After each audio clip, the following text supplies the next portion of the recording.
And Aisha radiallahu anha was asked about the Prophet ﷺ. She was asked, we know that the Prophet ﷺ on the outside is amazing. Tell us about what he's like at home. We don't get to see him at home. Aisha, tell us what he's like at home. And her response was profound, not just in the way that she described the Prophet, but the fact that it came from her. She said, كَانَ قرآنا يمشي, that he was a walking Qur'an. He wasn't just a walking Qur'an when he was at the masjid. He wasn't just a walking Qur'an when he gave a halaqah. Not just when he was in the community. He was a walking Qur'an when he was at home too.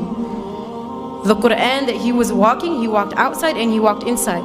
The people who were within his home felt the same way that the people on the outside felt. That's why this is profound. That's why this is important. Compare what your salah looks like in the masjid, when there's a bunch of people in the congregation, versus your salah at home when the only person that can see you is Allah. When you're at the masjid, do you tend to read the longer surahs? Do you tend to pray the sunnah and then stay and do the adhkar after?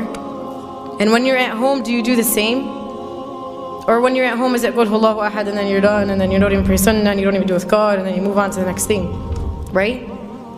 And I'm sure if we were to think within ourselves, the answer to those two questions, at least for myself, is probably different. That when I'm outside, I'm acting a certain way, yet when I'm inside, I'm not the same.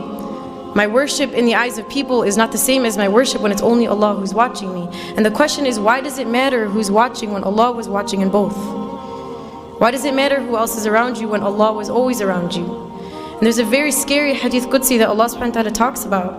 And He says, عَبْدِي لِمَ جَعَلْتَنِي أَهْوَنَ النَّاظِرِينَ إِلَيْكَ. He says, my slave, why did you make me the least of your worries? Why did you not care about the fact that I was watching you? He says, you were embarrassed in front of my creation, but you were not embarrassed in front of me, the Creator.